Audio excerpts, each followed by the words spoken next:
Welcome in Unacademy Life 7. In my channel, I am discussing about cytology. एक lecture में पहले lecture में मैंने आपको साइटोलॉजी के पार्ट फर्स्ट में डिफरेंस बिटवीन प्रोकैरियोटिक सेल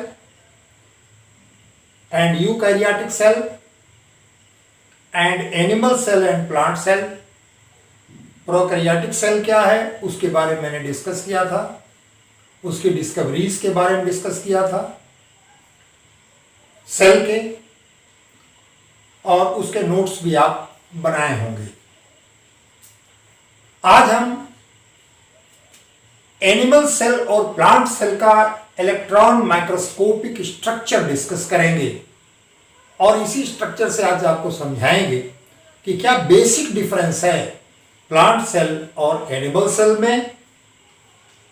दो तीन चीजें बहुत ध्यान दीजिएगा, मैं बीच में उसको लूंगा।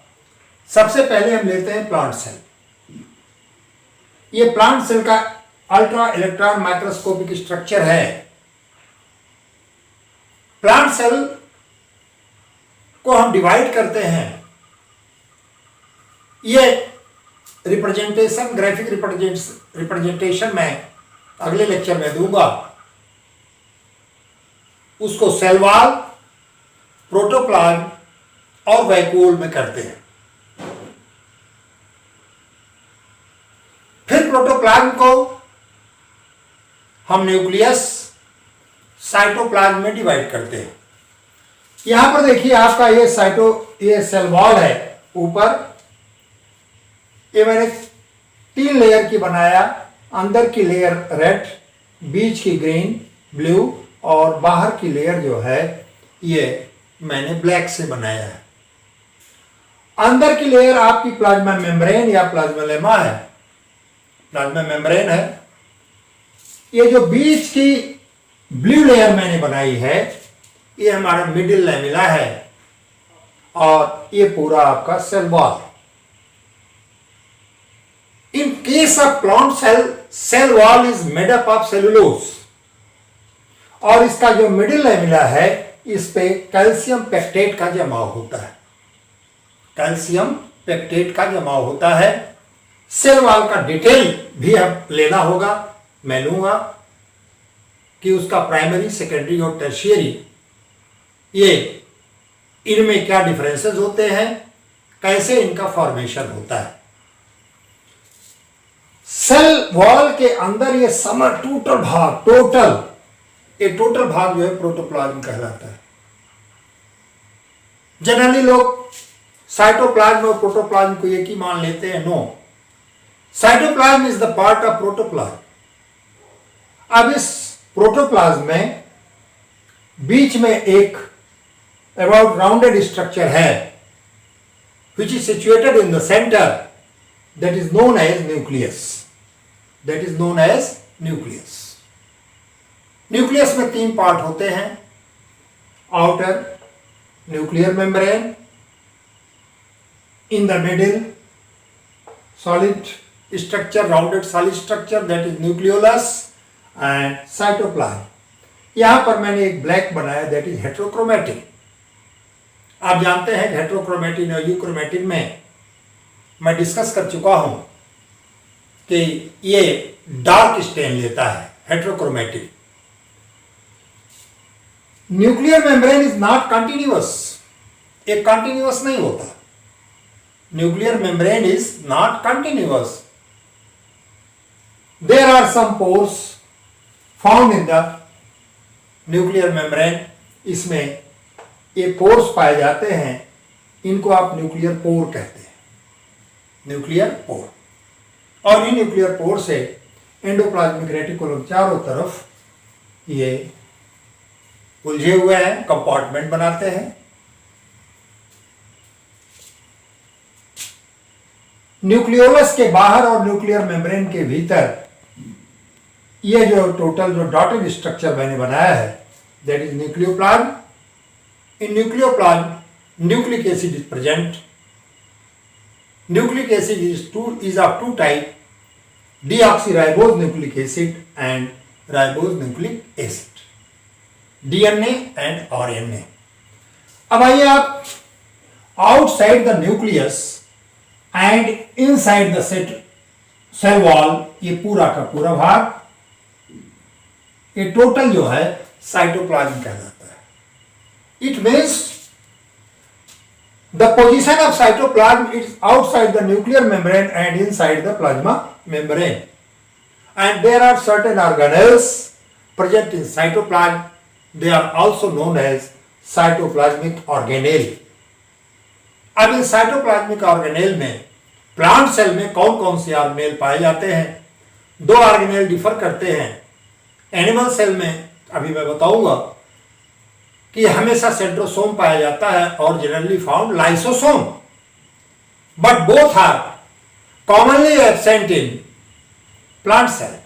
दोनों जो है ये प्लांट सेल में नहीं होते. लाइसोसोम क्यों नहीं प्लांट सेल में होता? Because the cell wall is thick and rigid.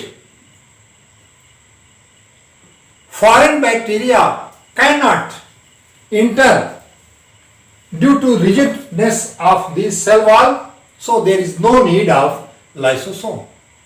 यहां पर लाइसोसोम की आवश्यकता नहीं होती. अब आप यहां देखिए गोल्जी बॉडी, इसमें सिस्टर्नी ट्यूब्यूल वेसिकल्स होते हैं, so it is known as Golgi body और Golgi complex. Endoplasmic reticulum, endoplasmic reticulum is of two type, rough endoplasmic reticulum and smooth endoplasmic reticulum. Rough endoplasmic reticulum contains ribosomes on their outer surface. Outer surface पर ribosome पाए जाते हैं. It means endoplasmic reticulum is indirectly related to protein synthesis. Smooth endoplasmic reticulum, they are not related to protein synthesis, but they are transportation in function. Spherosome, eye drops, and large vacuole is present inside the plant cell. Plant cell में large vacuole पाई जाती है, and the outer membrane of this vacuole is called as tonoplast. पूछा जा सकता है कि tonoplast कहाँ होता है, तो आप कहेंगे कि tonoplast is the outer covering, outer lining of the vacuole. Ribosome, ribosome is of ATS type. Mitochondria and chloroplast, these are the organelles of plant cell. ये जितने ऑर्गेनेल्स हैं सबको हम एक एक करके इनका डिटेल में आपको स्ट्रक्चर पढ़ना होगा. डिटेल में स्ट्रक्चर आपको इनका पढ़ना है. आज मैं केवल आपको structure, ultra microscopic structure of plant cell के बारे में बता रहा हूं. तो ये मैंने बता दिया कितनी ऑर्गेनेल्स जो हैं ये प्लांट सेल में पाए जाते हैं. साइड में मैंने एनिमल सेल भी लिखा है. स्ट्रक्चर से आप एनिमल सेल और प्लांट सेल को डिफरेंशिएट कर सकते हैं. This is the ultra microscopic structure of animal cell. In this animal cell, plant cell is absent. Only plasma membrane और प्लाज्मोलेमा इज प्रेजेंट. केवल प्लाज्मा मेम्ब्रेन या प्लाज्मोलेमा जिसे कहते हैं यही पाया जाता है. इसमें जगह जगह पर ये इन्वेजिनेशंस होते हैं. These invaginations forms the vacuole that is known as pinocytic vacuole. हमने दो चीजें बताई आपको कि सेल वॉल एब्सेंट होगा और commonly lysosome is present. Plant cell में मैंने बताया कि लाइसोसोम की आवश्यकता क्यों नहीं पड़ती, क्योंकि इनका जो सेल वॉल जो है थिक होता है और यह cell wall outer foreign bacteria को डिसॉल्व करने की कैपेसिटी उसमें होती है. इसी कारण से इसमें लाइसोसोम की आवश्यकता नहीं होती। Golgi body, cell membrane, mitochondria, endoplasmic reticulum, ribosome and lysosome. Lysosome जो है डाइजेस्टिव बॉडी है, यह जो है फॉरेन बैक्टीरिया को, फॉरेन हार्मफुल बैक्टीरिया को यह डाइजेस्ट कर जाती है। इसका मतलब कि सेल की सुरक्षा करती है। प्लांट सेल में मैंने आपको बताया, कोई पूछ सकता है आपसे कि आखिर प्लांट सेल में लाइसोसोम क्यों नहीं पाया जाता, क्योंकि आप कहते हैं commonly lysosome is absent in plant cell. तो उसका एक ही रीजन है कि प्लांट सेल की सेल वॉल जो है थिक होती है, रिजिड होती है, और जो फॉरेन बैक्टीरिया को डाइजेस्ट करने की कैपेसिटी की क्षमता उसमें पाई जाती है, इसलिए लाइसोसोम की कोई आवश्यकता नहीं। इसमें जो है वैक्यूल्स जनरली एब्सेंट होते हैं if present they are smaller in size. ये मैंने पहले ही जब डिफरेंस आपको लिखाया था, समझाया था, उसमें बताया था कि इसमें वैक्यूल या तो नहीं होते, यदि वैक्यूल्स हैं तो छोटे हैं और संख्या में अधिक है। प्लांट सेल में वैक्यूल एक होता है लेकिन लार्जेस्ट होता है। कभी कभी तो ओनियन के टिप में आप देखिए तो प्लांट सेल की वैक्यूल इतनी बड़ी होती है कि उसके न्यूक्लियस को वो सेल वॉल की तरफ पुश कर देती है। पूरा का पूरा सेल सेट जो है ये भरा होता है किससे? वैक्यूल्स। और वैक्यूल और साइटोप्लाज्म एक किनारे चला जाता है। इसके बाद आइए न्यूक्लियस में। न्यूक्लियस में वही तीन चीजें, न्यूक्लियर मेम्ब्रेन, न्यूक्लियोलस, न्यूक्लियोप्लाज्म।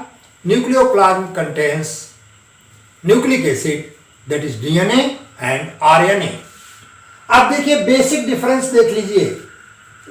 अंतिम डिफरेंस है आपका मेन डिफरेंस, सेंट्रोसोम। सेंट्रोसोम इसमें पाया जाता है और this centrosome is responsible for sale division.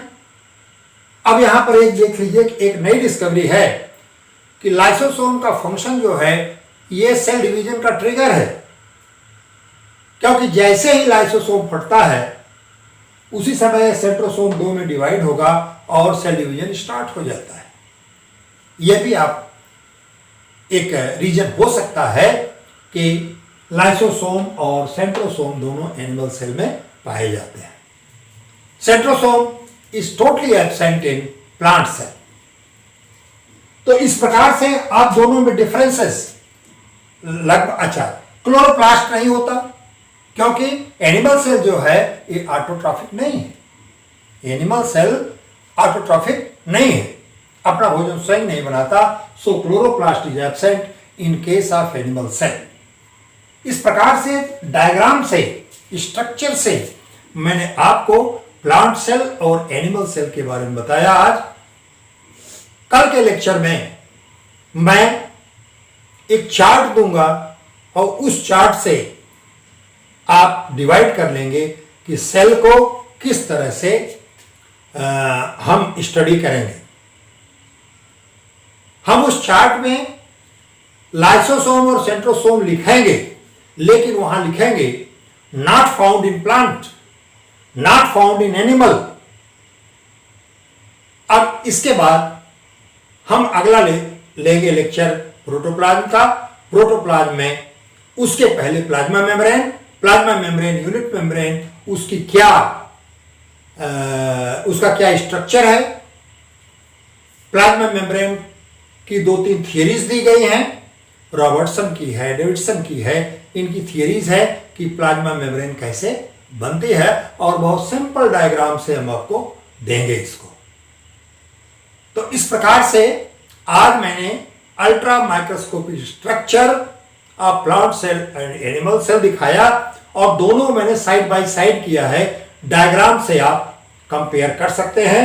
एक बार आप फिर दोनों स्ट्रक्चर को देख लें और इसका स्क्रीनशॉट लेकर के दोनों स्ट्रक्चर आप बनाएंगे। इस प्रकार आप डायग्राम से स्ट्रक्चर को देख सकते हैं। नीट के लिए बड़ा इंपॉर्टेंट है। साइटोलॉजी से 9% जो है क्वेश्चंस आते हैं और इससे क्वेश्चंस बहुत बनते हैं। पढ़ने की आवश्यकता है आपको, आप पढ़ें।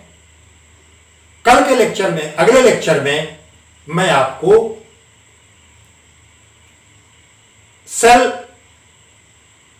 स्ट्रक्चर जो आज मैंने समझाया उसको चार्ट के अनुसार डिवाइड करूंगा और डिवाइड करने के बाद मैं प्लाज्मा मेम्ब्रेन का स्ट्रक्चर बताऊंगा। इसके बाद मैं प्रोटोप्लाज्म के बारे में बताऊंगा।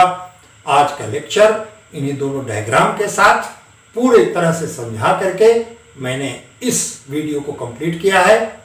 आप इसे स्क्रीनशॉट ले लें, डायग्राम ले लें, क्योंकि ये डायग्राम मैंने बहुत सिंपल वे में बनाया है और आपको बुक्स में डायग्राम जो है आपको जटिल मिलेंगे। इन्हीं के साथ साथ शुभकामनाओं के साथ आप घर पर रहें और स्वस्थ रहें। That's all about plant and animal cell structure.